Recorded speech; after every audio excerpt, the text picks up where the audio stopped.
Bismillahirrahmanirrahim. Assalamualaikum warahmatullahi wabarakatuh. Alhamdulillah alladzi ahyana ba'dama amatana wa ilayhi nusyur. Alhamdulillah alladzi an'ama 'alana bi ni'matil iman wa zayyanahu fi qulubina wa karraha ilayna al-kufra wal fusuqa wal isyan.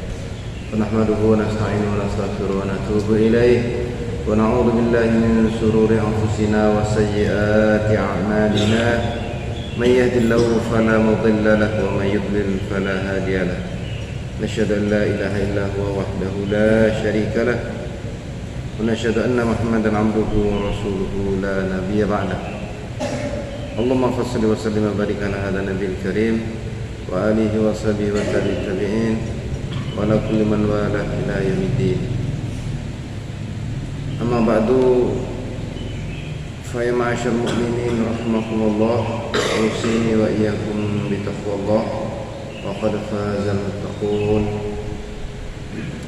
Bapak-bapak dan ibu-ibu jamaah subuh Masjid Syuhada yang dimuliakan Allah dan saya muliakan karena Allah. Alhamdulillah walhamdulillah tsumma alhamdulillah, segala puja dan puji hanya untuk Allah Subhanahu wa taala. Pagi ini Allah Subhanahu wa taala kembali menghidupkan kita setelah mematikan kita sejenak ya, di malam yang lelap. Allah Subhanahu wa taala melalui lisan Rasulullah SAW mengajarkan kita doa bangun tidur atau bersyukur, zikir bangun tidur dengan ungkapan bahwa tidur itu adalah kematian, atau dengan istilah ahyana ba'dama amatana, telah menghidupkan kami setelah mematikan kami. Karena pada hakikatnya tidur itu sangat mirip dengan kematian. Bahkan ya, tidur itu sendiri separuh dari kematian.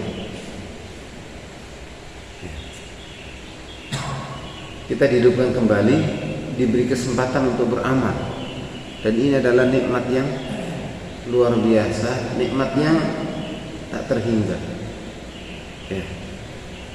Kita tidak mengkaji tentang tidur pada pagi ini ya, kita ingin mengkaji tentang melek ya. Tapi jangan lupa, kita melek itu setelah kita mengalami masa yang disebut dengan tidur. Jamaah dimuliakan Allah, pada 2 atau 3 pekan yang lalu kita bahas di sini tentang kemestian doa itu diajabah oleh Allah Ta'ala, kemestian bahwa doa itu dikabulkan oleh Allah Subhanahu wa Ta'ala ya, sepanjang syarat yang Allah Ta'ala berikan kita jalan. Dan syarat itu ada 2, yaitu fal yastajibuli wal yu'minu bi, hendaklah mereka yang berdoa itu istijabah kepadaku, mengikuti petunjukku, mengikuti perintahku, wal yu'minu bi, dan beriman kepadaku ya. Kita bahas ketika itu salah satu juga di antara adab doa ya, adab berdoa adalah ya, berwasilah dengan amal soleh ya, berwasilah kepada Allah Subhanahu wa Ta'ala dengan amal soleh. Itu sebagai bentuk ungkapan syukur di satu sisi bahwa Allah telah berbuat kebaikan sangat banyak kepada kita, maka kita juga harus berbuat kebaikan di hadapan Allah Subhanahu wa taala. Wa ahsin kama ahsanallahu ilaik. dan berbuat baiklah, berbuat ihsanlah sebagaimana Allah telah berbuat ihsan kepadamu. Nah, bentuk wasilah agar doa-doa kita diijabah oleh Allah Subhanahu wa taala yang disebut dalam hadis, di antaranya adalah sedekah. Maka banyak ulama yang menganjurkan atau menjelaskan bahwa pintu-pintu terkabulnya doa itu adalah sedekah. Pada pagi ini kita akan mengkaji 1-2 ayat yang berhubungan dengan sedekah. Tapi saya ingin melihat persoalan ini dari sisi globalnya, ya. Dari sisi makna umum dan filosofinya. yakni surah Al-Baqarah ayat 267,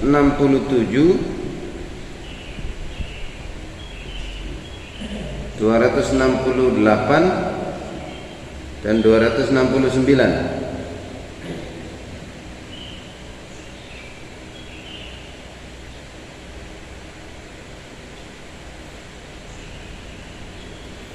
A'udzu billahi minasyaitonir rajim. Ya ayyuhalladzina amanu anfiqu min thayyibati ma kasabtum wa mimma akhrajna lakum minal ardh wa la tayammamul khabitha minhu tunfiquna wa lastum biakhidhihi illa an tughmidu fihi wa'lamu annallaha ghaniyyun hamid. Asy-syaitanu ya'idukumul faqra wa ya'murukum bil fahsya' wallahu ya'idukum maghfiratan minhu wa fadla wallahu wasi'un 'alim. Yu'til hikmata man yasha' wa may yu'tal hikmah faqad utiya khairan katsira wa ma yadhakkaru illa ulul albab. Surahul Azim. Ya ayyuhalladzina amanu, hai orang-orang yang beriman, anfiqu, infakkanlah, min thayyibati, dari apa-apa yang baik, maka sabtum, apa yang kamu usahakan, min thayyibati ma kasabtum, dari yang baik-baik, dari apa-apa yang kamu usahakan, atau berupa yang baik-baik dari apa-apa yang kamu usahakan. Ya, kalau kita coba telusuri dari sisi bahasa, min thayyibatin ini mudhof ya, maka sabetum ini mudhof ilaih. Api songko api-api opo-opo kang kowe usahakno.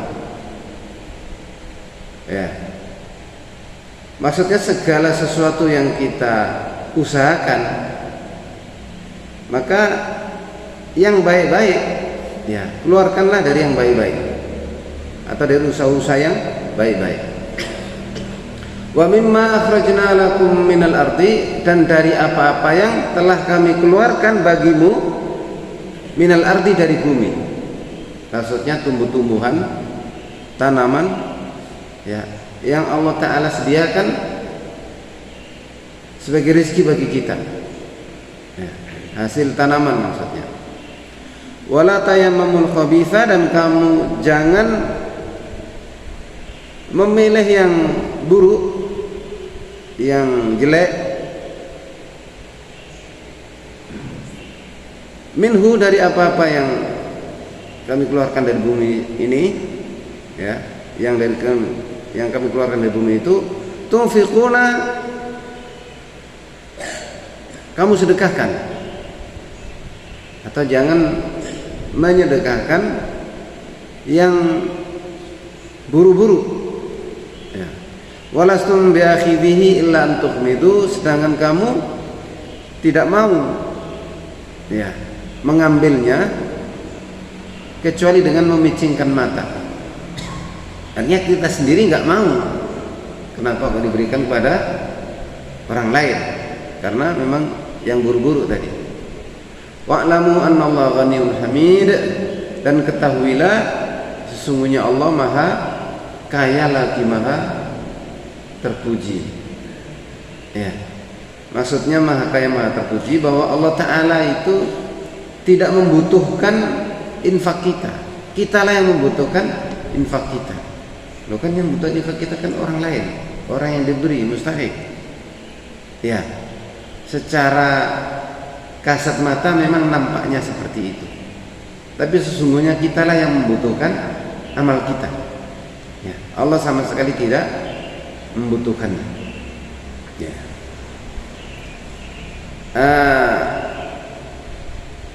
Ayat ini turun mengiringi satu peristiwa kecil, ya, peristiwa kecil tapi besar maknanya, di mana ada seorang sahabat Ansor. Ini ayat ini telah didahului ayat tentang wajibnya sedekah, wajibnya infak. Di sini disebut anfiqu, tapi maknanya adalah zakat. Ya, sedekah, zakat. Ada kata-kata yang sering tertumpang tindih. Ya, infak, sedekah, zakat. Ya, kalau infak itu umum sifatnya, bisa wajib, bisa sunnah, bisa mubah. Ya, tapi nggak ada yang makruh, nggak ada yang haram. Ya. Jadi kalau infak itu umum sifatnya, bisa wajib, menafkahi keluarga, memberi belanja kepada keluarga, itu wajib. Ya. Dan itu disebut infak atau nafkah, dari kata yang sama. Ya. Tapi bukan berarti kalau sudah nafkah diberikan kepada keluarga, kemudian kita tidak berkewajiban mengeluarkan harta kepada yang lain. Ya, itu baru masuk satu bab. Ada bab yang berikutnya. Nah, kadang-kadang sedekah disebut infak, zakat juga disebut infak. Ya, bisa disebut dengan sedekah. Itu tergantung hubungan-hubungan dengan ayat-ayat yang lain, hubungan dengan konteks peristiwanya. Ada sesuai dengan qarinahnya. Nah, anfiqu di sini maknanya adalah zakat. Keluarkanlah zakat dari apa-apa yang kamu usahakan yang baik-baik. Ya. Ayat inilah yang menjadi rujukan para ulama kontemporer, ulama kini, ya, yang menyebutkan tentang wajibnya zakat penghasilan, ya, atau lebih disederhanakan lagi dengan istilah zakat profesi, karena tidak semua penghasilan itu dari profesi. Tapi maka betul ini apa-apa yang baik-baik. Di sini mengandung makna istighraq, menunjukkan segala hal. Maka segala hal yang kamu usahakan.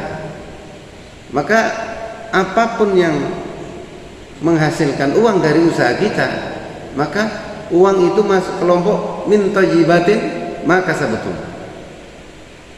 Nah, itu dasar yang dipakai. Tapi kan Rasulullah SAW nggak memerintahkan mengeluarkan itu. Praktek para sahabat juga tidak mengalami itu. Tidak ada para sahabat itu diwajibkan diwajibkan mengeluarkan zakat dari usahanya. Ya. Yang ada kan dari hartanya, peternakan atau perdagangan atau yang lain-lain. Perdagangan itu salah satu bentuk dari usaha, dan para ulama tafsir menyebutkan maka sabtum itu adalah dari apa yang kalian perdagangkan, tidak semata-mata perdagangan. Ya, karena perdagangan itu salah satu di antara cara untuk mendapatkan rezeki. Ya. Dan cara untuk mendapatkan rezeki banyak sekali. Jalan mendapatkan rezeki itu banyak sekali. Jadi penyebutan itu hanya penjelasan makna di balik itu masih sangat banyak. Maka satu segala hal yang kamu usahakan. Ya. Kalau memang itu wajib, kata yang lain, maka bagaimana kita mengeluarkannya? Ya. Nah, disitulah para ulama menyebutkan bahwa mesti dengan menggunakan kias atau mesti dikiaskan kepada apa-apa yang ada. Dan kias sebagai salah satu cara untuk menetapkan satu hukum itu diakui oleh seluruh ulama. Ya. Dan dipraktekkan sejak zaman ulama salaf. Ya. Imam Syafi'i menyebutkan bahwa kias itu merupakan salah satu sumber hukum. Walaupun itu bukan sumber, karena sumber itu hanya Al-Quran dan Sunnah atau hadis-hadis Rasulullah Sallallahu Alaihi Wasallam. Tapi itu metode, ya, metode dalam mengambil hukum. Ya, dalam ungkapan Imam Syafi'i itu 4: Al-Quran, hadis, ijma, dan qiyas. Walaupun sebagai metode, yang dua pertama, Quran dan hadis, itu sebagai sumber, yang dua itu sebagai metode sebenarnya. Walaupun sebagai metode sebenarnya bukan hanya dua itu. Ya. Tapi yang jelas bahwa kias itu salah satu di antara metode untuk mengambil hukum yang sudah diakui oleh seluruh ulama, dan tidak seorang ulama pun yang menolak tentang kias. Tentang kias. Maka bagaimana mengeluarkannya? Ya dikiaskan. Disinilah kemudian timbul perkembangan. Dikiaskan kemana? Ya, apakah dikiaskan kepada harta yang sudah ada, atau harta berupa uang, berupa perdagangan, atau kepada pertanian? Ya, kepada pertanian. Karena berbeda cara mengeluarkannya, waktu mengeluarkannya, maupun jumlahnya atau kadarnya. Ya, itu nanti bab berikutnya. Tetapi yang jelas bahwa di balik setiap harta kita, setiap usaha, hasil usaha kita, itu kita mesti keluarkan infaknya. Wa mimma akhrajna lakum minal ardi, dan apa-apa yang kamu kami keluarkan dari bumi, itu juga dilupakan infaknya. Kalau kita telusuri dari hadis-hadis yang ada, dan sudah populer bahwa kalau terhadap apa-apa yang kami keluarkan dari bumi atau berupa hasil tanaman, itu jelas yaitu tanaman-tanaman yang biasa kita jadikan sebagai komoditas, kita jadikan sumber rezeki itu, kalau dikelola dengan alami, natural, ya, tidak banyak memerlukan usaha tambahan, atau dalam hadisnya itu diairi dengan air hujan, ya, maka zakatnya adalah 10%. 10% betul. Dan kalau itu diusahakan dengan air, pengairannya itu diusahakan, disirami, bukan tak ada hujan, maka zakatnya adalah 5%. 5% betul. Ini sudah ma'ruf. Apa saja yang dizakati?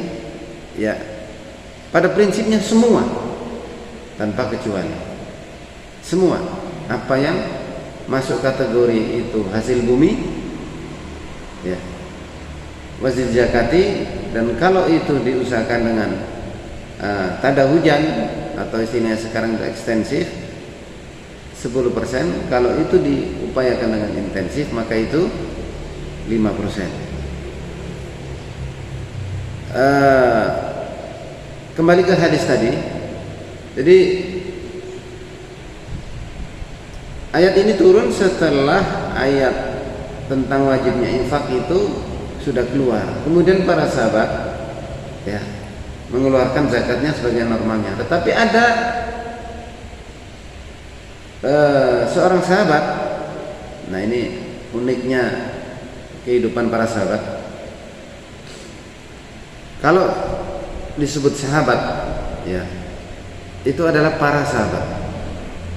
Kalau seorang sahabat itu disebut dengan istilah sahabi. Para ulama usul fikih menyebutkan kalau itu amal sahabat maka itu menjadi dalil hukum. Tapi kalau amal sahabi itu tidak menjadi dalil hukum. Iya. Ini apa namanya? Kaidah-kaidah dalam usul fikih. Nah, kebiasaan para sahabat itu ketika panen maka dikeluarkan zakatnya dengan diberikan kepada orang-orang fakir yang tinggal di Sufa. Jadi di Masjid Madinah, Masjid Nabawi zaman itu ada ruang di mana ahlu Sufa, orang-orang yang selalu ingin dekat dengan Nabi SAW, mereka ini orang-orang miskin dan banyak di kalangan muhajirin tentunya ya. Itu hari-hari di situ. Dari mana nafkahnya? Dari sedekah atau zakat penduduk Madinah, lebih khusus kaum Ansar.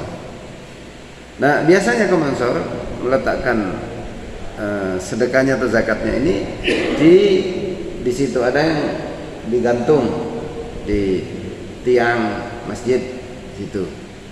Nah, seorang sahabat ini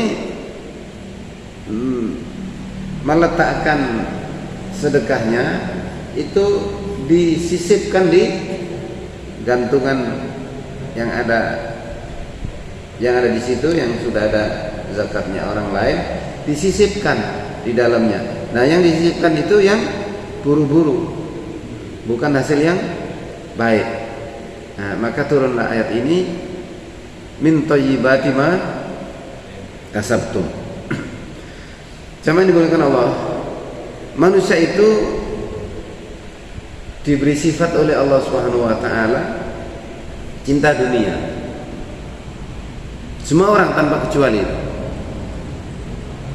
Sifat cinta dunia inilah yang menggerakkan seseorang untuk senantiasa berusaha ya, untuk mendapatkan rezeki, untuk mendapatkan nafkah ya, untuk berhemat di sisi yang lain, menghitung kebutuhan esok dan seterusnya.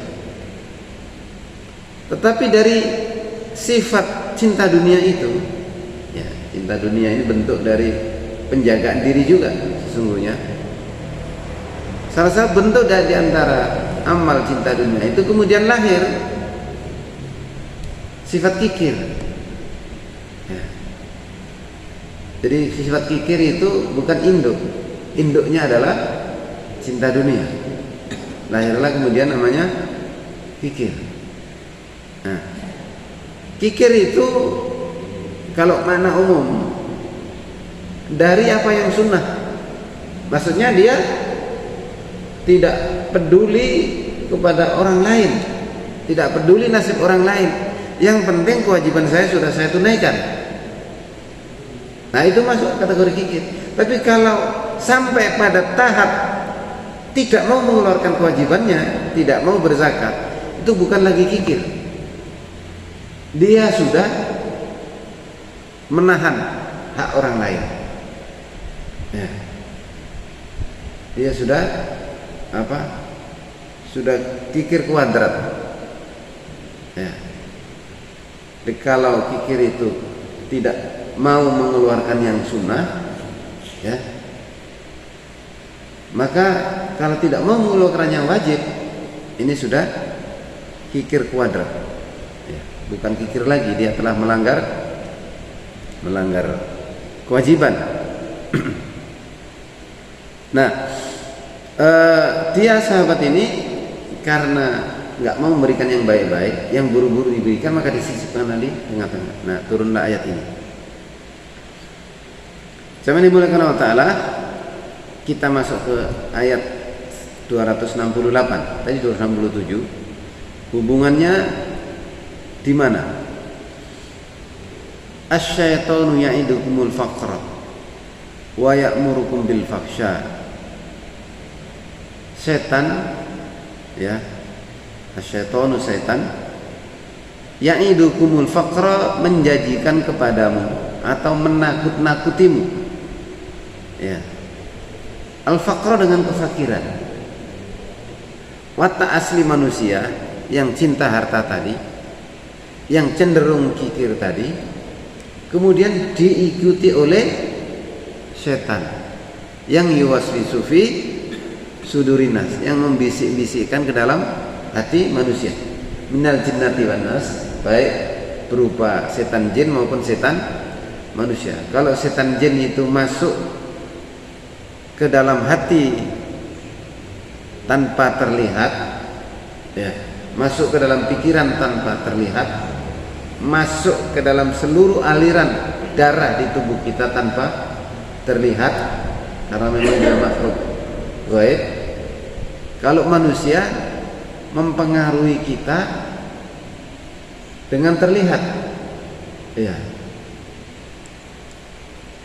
apa amal-amalnya mempengaruhi pikiran kita, tampilannya mempengaruhi keputusan-keputusan kita. Nah, itu juga disebut dengan syaitan. Ya, kadang-kadang kita nggak sengaja tapi jadi setan. Jadi setan tidak sengaja. Maksudnya kita berbuat mau kita sendiri dan tidak niat mempengaruhi, tapi orang kemudian terpengaruh dengan amal kita berupa keburukan, maka kita juga menjadi setan tanpa sengaja. Mudah-mudahan kita tidak jadi setan tanpa sengaja. Ya. Nah, maunya kita sengaja maupun tidak sengaja pengaruh baik yang kita timbulkan. Ya. Karena memang manusia itu amalnya dipengaruhi oleh orang lain.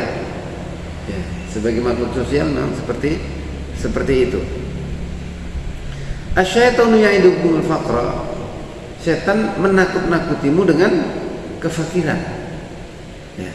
Kalau kamu penghasilan segini, kalau kamu infakkan, nanti kamu akan kekurangan, atau kamu tidak bisa ini, tidak bisa itu. Coba lihatlah orang lain sudah seperti itu, dan seterusnya dan seterusnya. Sawang sinawang, katanya.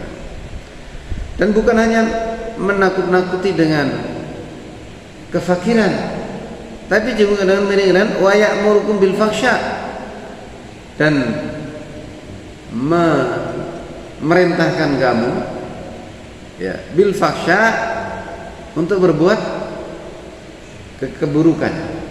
Ya, ada istilah fahsya, ada istilah mungkar di ayat-ayat lain. Tapi apa makna fahsya di sini? Mungkar itu segala sesuatu yang secara umum ditolak oleh pikiran sehat, bahwa itu tidak baik, ya, itu tidak baik, itu mungkar. Tapi ada ketidakbaikan yang lebih berat lagi, ya, lebih berat lagi, yang sifatnya khusus. Nah, itu disebut fahsya. Nah, itu biasanya berhubungan dengan nafsu manusia untuk apa ya, berkembang biak.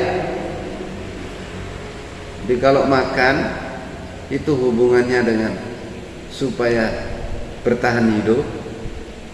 Tapi kalau nafsu untuk apa, berkembang biak, berketurunan, ya, itu nafsu seks.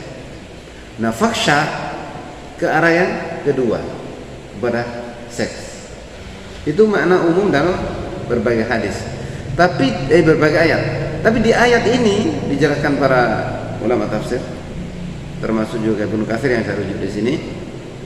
Fahsya di sini maksudnya adalah kekikiran dan memerintahkanmu untuk berlaku kikir Ternyata kikir itu apa namanya? Disejajarkan oleh Allah Subhanahu wa taala atau disemaknakan dengan fahsya, dengan perbuatan keji, bukan sekedar mungkar.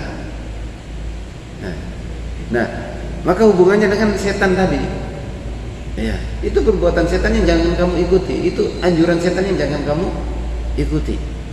Ya, wallahu ya'idukum maghfirah, sementara Allah menjanjikan kepadamu ampunan. Nah, yang kita butuhkan sesungguhnya itu ampunan Allah Ta'ala. Mengapa kita membutuhkan ampunan Allah Ta'ala? Karena kepastian bahwa kita akan meninggal, kita akan mati, kepastian bahwa jalan setelah kematian itu hanya ada dua, surga atau neraka, dan kebutuhan mutlak kita untuk selamat dari neraka. Nah, kita akan selamat dari neraka kalau kita tidak menghadap Allah dengan membawa dosa. Dosa-dosa kita inilah yang akan menyeret kita ke neraka. Maka kebutuhan asasi kita adalah terlepas dari dosa, supaya tidak jatuh ke neraka. Dan itu yang dijanjikan Allah Subhanahu wa taala. Wallahu ya'idukum maghfirah, dan Allah menjanjikan ampunan. Ampunan minhu dari sisinya, dari sisi Allah Subhanahu wa taala. Wa fadla, dan karunia-Nya. Dari kebutuhan kita hidup di dunia ada dua, diampuni oleh Allah Subhanahu wa taala, ya, untuk selama di akhirat. Wa fadla, dan karunia dari Allah Subhanahu wa taala, ya. Karunia berupa rezeki, karunia berupa yang lain-lain, itu kebutuhan kita untuk melangsungkan kita hidup sampai kita menghadap Allah Subhanahu wa taala. Nah, dari sini sesungguhnya simpel hidup itu. Ya. Sesungguhnya hidup itu simpel, sederhana, yaitu mencari ampunan Allah Ta'ala. Ya.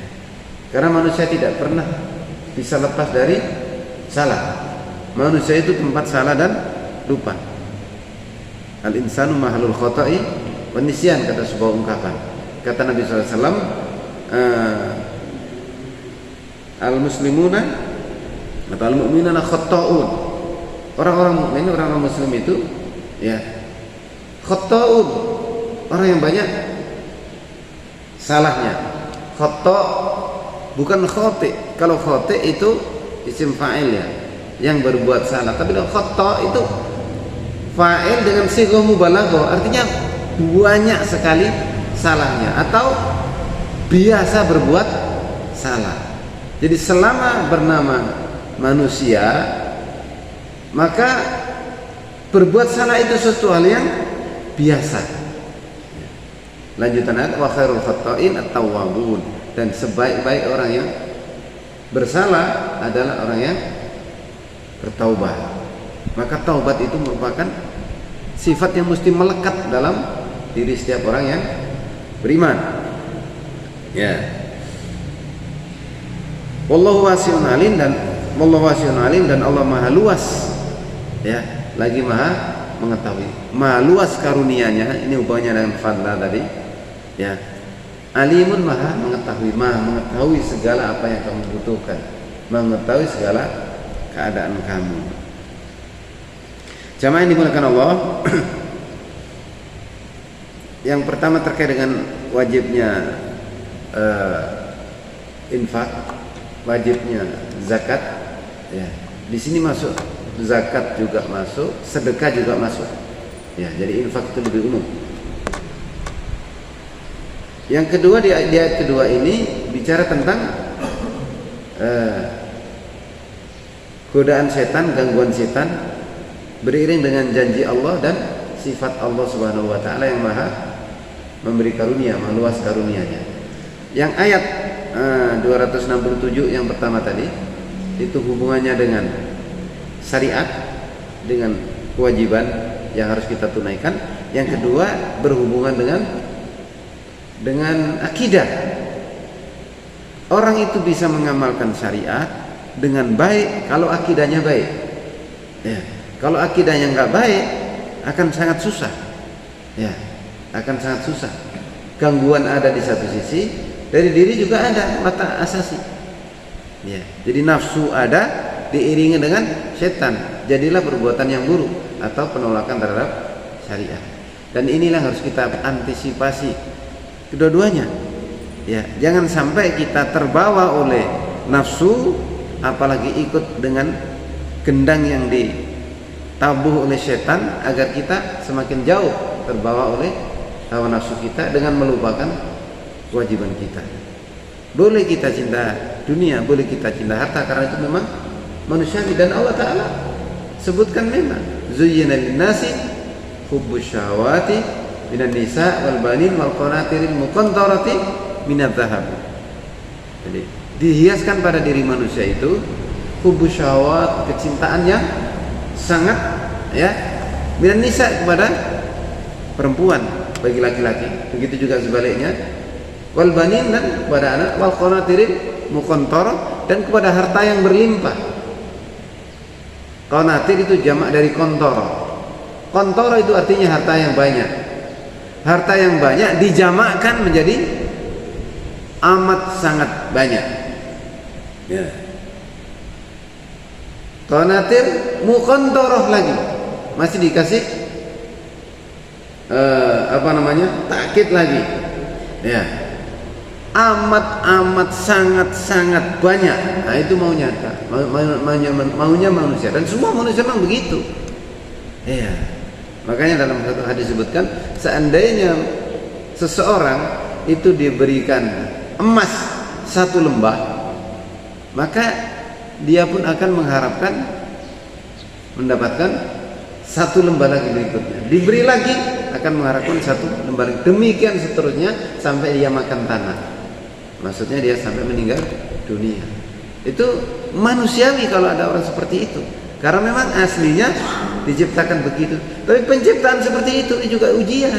Di balik itu ada janji Allah Ta'ala. Ada janji Allah Ta'ala.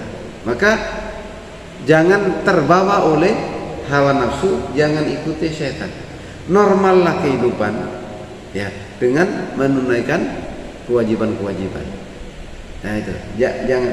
Jadi kalau orang bisnis, orang usaha, orang dengan sungguh-sungguh, itu justru disunahkan. Itu sunnatullah, dan sunnah Rasulullah juga seperti itu. Tetapi jangan sampai itu kemudian membuat kita meninggalkan syariat. Ya, itu intinya.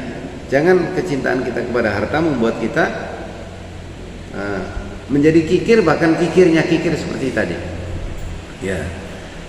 Terakhir, yu'til hikmata may yasha, Allah Ta'ala memberikan hikmah kepada siapa yang dikehendaki. Orang yang telah sukses mengelola nafsunya, sukses membentengi dirinya dari syaitan, ya, itu adalah orang yang termasuk mendapatkan hikmah. Orang yang mendapatkan ilmu, ya, hikmah itu bisa bermakna ilmu, kebijakan, sikap yang tepat, ya, dan seterusnya. Ya, itu hikmah. Wa may yu'tal hikmah faqad utiya khairan katsira, dan barang siapa yang diberikan hikmah oleh Allah Ta'ala, faqad utiya khairan katsira, maka sungguh dia telah diberi kebaikan yang banyak. Artinya hikmah itu nilainya jauh lebih besar daripada apapun yang ada dari harta benda yang kita miliki. Tidak ada harta yang lebih mahal daripada hikmah, ilmu, kebijakan, ya, kebijaksanaan, ya, sikap, kematangan, dan seterusnya. Wa ma yadhakkaru illa ulul albab, tetapi tidak bisa, ya, mengalami seperti itu, menjadi seperti itu, illa ulul albab, kecuali ulul albab, orang-orang yang berakal. Ya. Tanda orang berakal itu dia bisa mengendalikan nafsunya. Orang yang mengendalikan nafsunya itu jalan hidupnya lurus, jalan hidupnya produktif, dan amal-amalnya positif. Jam yang dimulakan Allah Ta'ala jam 5.59, ya, jam 6. Ini mestinya sudah masuk ini, ya? Jam 6. Iya, ada pertanyaan? Ini biasanya ada, atau kadang-kadang ada, yang lalu gak ada. Ya, insya Allah nggak ada karena selain waktunya sudah habis. Sebenarnya masalah ini tidak rumit untuk kita pahami, ya, dan kita sudah merasakannya. Tetapi problem kita itu di ayat terakhir yang kita bacakan tadi, hikmah dan ulul albab. Maka mengasah kecerdasan ulul albab ini, kecerdasan akal budi, menyerap ilmu Allah Subhanahu wa taala, proses mematangkan diri, ya, itu yang harus kita lakukan lebih mendesak, ya. Hakikat yang Allah Ta'ala jelaskan dari sisi akidah tadi juga sudah jelas, syariatnya yang di ayat yang pertama tadi juga sudah jelas. Tetapi kalau tidak ada hikmah, ya, tidak ada ilmu, tidak ada kematangan diri, ya, keulul albabannya enggak jalan, enggak berfungsi, ya, maka syariat akan diabaikan, ya, akidah akan dianggap diremehkan. Nah, mudah-mudahan kita tidak termasuk di antara mereka, dan kita termasuk yang diberi hikmah oleh Allah Subhanahu wa taala. Majelis-majelis seperti ini mesti kita perbanyak, kita hidupkan, dan betul-betul kita optimalkan. Apalagi di tengah kehidupan yang penuh tantangan, semakin besar tantangannya seperti yang kita alami ini. Demikian, mohon maaf kalau ada hal yang kurang berkenan, dan terima kasih atas segala perhatiannya. Mudah-mudahan Allah Subhanahu wa taala senantiasa membimbing kita, menuntun kita untuk istiqomah di jalan kebenaran yang Allah Subhanahu wa taala tunjukkan, dan Allah taala mewafatkan kita dalam keadaan husnul khatimah. Allahumma amin. Hadanallahu wa iyyakum ajma'in wa astaghfirullah wa lakum. Wassalamu alaikum warahmatullahi wabarakatuh.